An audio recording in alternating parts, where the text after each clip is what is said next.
dug deep. You're Ken Kell. You're the hockey guy. I go, I don't know anything about this guy.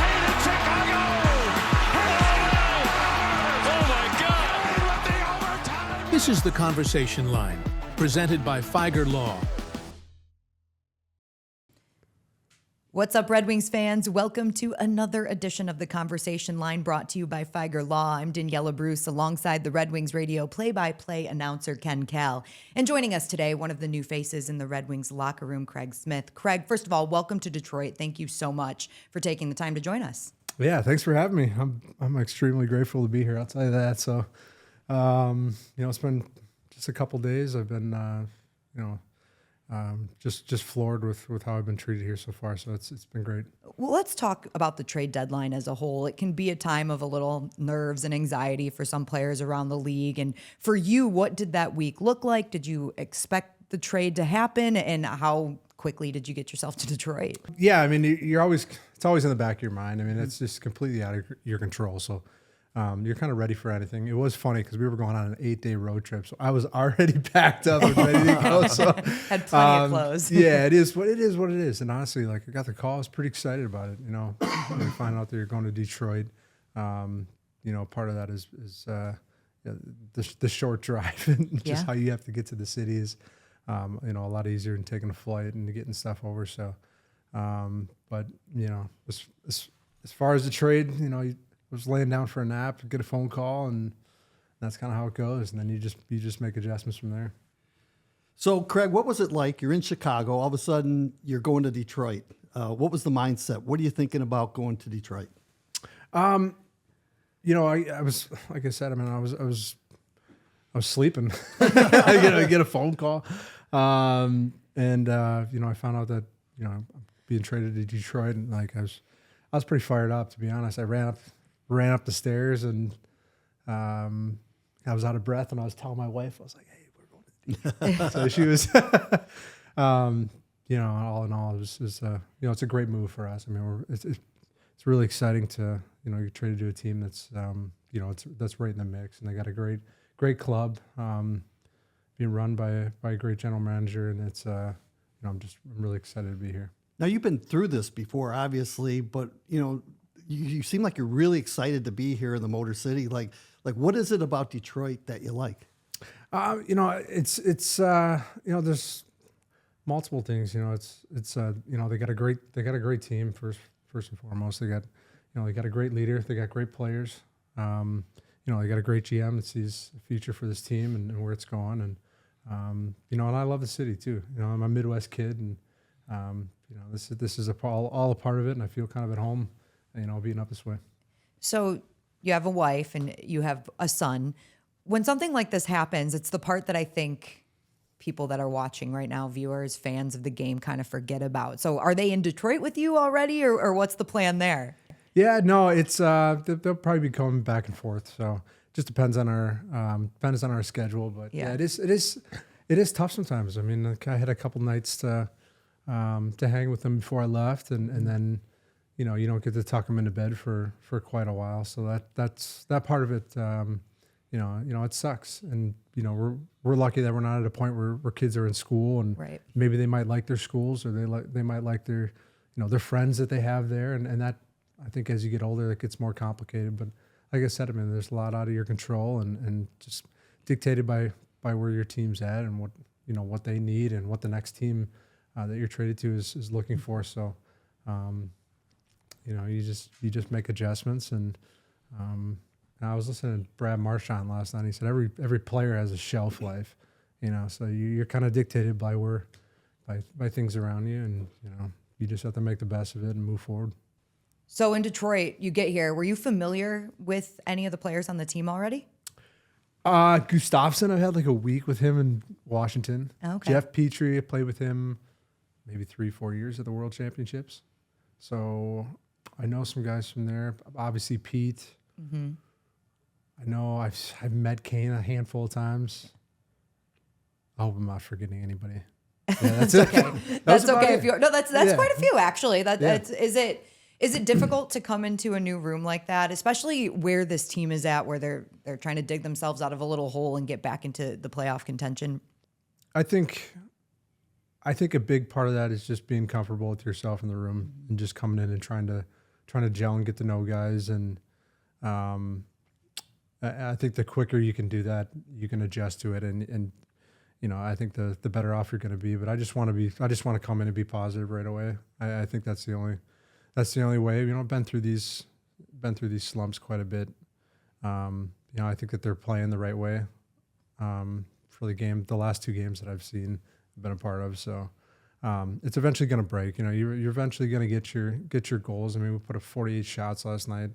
I had some good looks on the power play. I mean, sometimes you got to tip your cap to their goalie and their team. I mean, they kind of just hung on and won a game. So, we're in the right spot. I think we're doing the right things.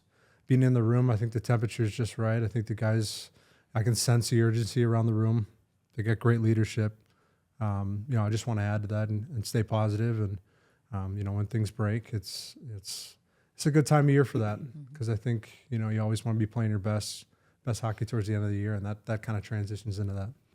As we travel around the National Hockey League, one of my favorite cities to visit from a selfish standpoint is Nashville, and you spent a lot of years in Nashville. What's it like as a player playing in a city that right now a lot of people say, that's the up-and-coming city right now? Yeah, we had a great time in Nashville, really. Like, when I got there, I mean, the downtown part, I mean, that's kind of what everybody sees when they get there. I mean, it wasn't built up the way it is now, and there's it's just crazy how the whole city kind of just developed in the 9 years that I was there.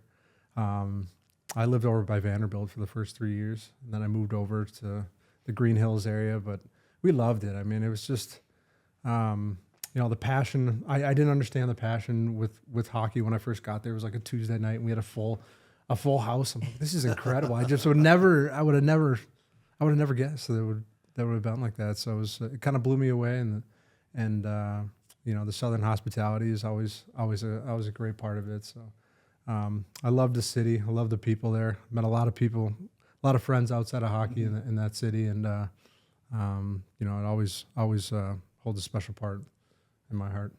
What's interesting about Nashville is it can be one of those cities like a transplant city, right? People move there like crazy right now. Same as with like Tampa or Florida, Sunrise, Fort Lauderdale area. And when you go to those buildings, you usually see a lot of visiting team fans, right? Especially Detroit, which happens in quite a few buildings. But in Nashville, I feel like there's a lot of Predators fans. Like people are actually diehard Predators fans. Yeah, people love to go to games there. I mean, it is in the perfect spot. That's like, as far very as true. Planning Where the like building a is, stadium and everything. I don't know why every other city doesn't plan it just like that. Because it's you just Uber down there and you don't have to leave for 6-7 hours. Right. I mean, that's what they do too. So it's great. I mean, I would say that there are it is a destination city for fans to come and check out a game because they want to experience the whole thing, which is great. I mean, they're gonna have a fun time down there. Yeah. It's hard not to. Are you a country music fan? Do you walk around with the boots and a hat and everything? Or? No, I am a country music fan. Okay, I am a country music fan. When I got there, I mean, it was funny because like the pedal taverns and stuff like that. Oh, yeah. And then the bachelorette parties with the boots and the hats, and then you see like I don't know. I mean, every once in a while you'd see it during the week, and now it's every day. Yes. And it's funny. I mean, everybody gets down there, and it's the buy one pair get 2 free. There's like 4 or 5 stores downtown. I've been a victim of that actually. I have cowboy boots because I have bought 3 pairs. Like, yeah, that's it. Hey, they get you down there. Yeah, they there get you you. go. And you're in the mood, right? You need some cowboy boots. They know what they're doing. Yeah, I'm the target market apparently. But before your NHL days, you mentioned you're a Midwestern kid. You grew up in Madison and you actually played at the University of Wisconsin, fellow Big Ten. We always love that. What was your time playing Big Ten hockey like? It was great. It was a dream come true. Yeah. Like I honestly, I really didn't watch that much NHL when I was growing up. I remember the first Badger who threw me a puck. Like I remember going to like Who was it? Mickey Ellick. Okay. I don't, okay. We'll have I to don't Google know if him. he knows who I am, but we might. Mickey Ellick, and there was I used to just worship the team. I loved everything about it. I go to the skates, the meet and greets, and go around and get all the autographs and I loved all the Madison guys who got a chance to play for the Wisconsin team, like Brad Winchester, Adam Burrish. A guy just outside the city, Joe Pavelski. I know I'm missing somebody, but it's just incredible. I mean, when I first got the call that I was going to get offered a scholarship, I mean, like, I almost put it on hold for a second, and I went home and I called my parents just to let them know that I got a scholarship, and they're probably waiting on me. They're like, "What are you doing?" But, of course, one of the players that we know, Chris Chelios, he was a big Wisconsin alum. Mm-hmm. Yeah, huge alum. I mean, huge. I mean, I'm pretty sure I got a couple cards of his. But yeah, he was a fantastic Badger, and definitely I got to see him over the last couple of years too, especially being in Chicago. So it was fun seeing a guy like that around. He's just a legend. So you didn't watch too much NHL, but did you follow like certain players, or did you have anybody that you looked up to as a kid? Yeah, I definitely, gosh, it's tough for me to like pick out players, but I remember a lot of like the Wisconsin guys. I mean, I got to go to those games. We didn't have an NHL team. Yeah, you didn't have an NHL team. So that totally. was like kind of they were my NHL team. Those guys are my heroes when I was a little kid. So it's that's different really when cool. you get to like see them up close and like everything. And but I did, that's kind of all I watched really. So you weren't a Green Bay Packer fan then, right? Or were you? Yeah, right. Oh. That's almost religion up that way. Oh no. Yeah, I'm a Packer fan. I'm from Wisconsin. Yeah, Like, if you get somebody from Michigan to come over and they say they're a Lions fan, you met him. it's all good.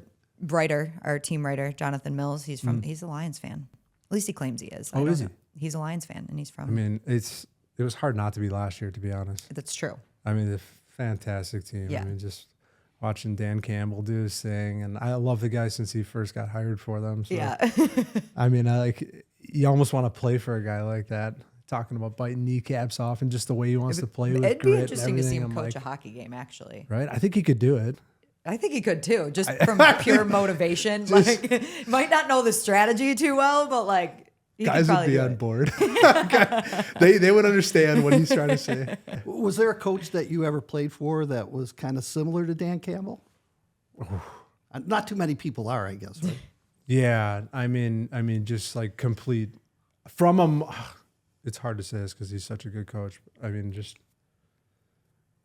Because if you want to talk like pure motivators and being able to transform a room, Peter Laviolette was one of the guys for me. I played for him for six years in Nashville. Yeah. This guy could come in and you want to run through a brick wall for him. So it's from a motivational standpoint, he could really get a team to wrap around his idea, and it was impressive to see. Have you gotten any impression like that from Todd McClellan early? I know you've only been here for a couple of days, so that's hard. Okay. Oh yeah. Good.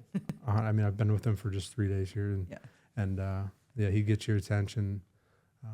He seems to be a great communicator.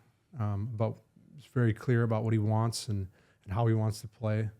And I'm on board, man. He's been great so far. I've heard nothing but good things, and it was just my first game, but I was pretty fired up to play for him. I'll tell you that.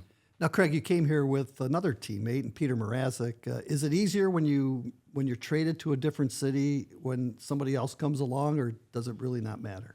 Yeah, no, it's great. I was traded to Washington and I wasn't with anybody, and so when I was coming with Peter, we were, it's just nice that he was already here, so he kind of knows the ropes. Like he drove to the airport yesterday, and that kind of helped me out a little bit. But it's nice to have somebody kind of show me the ropes a little bit, and somebody you can kind of talk to and kind of ease into things with.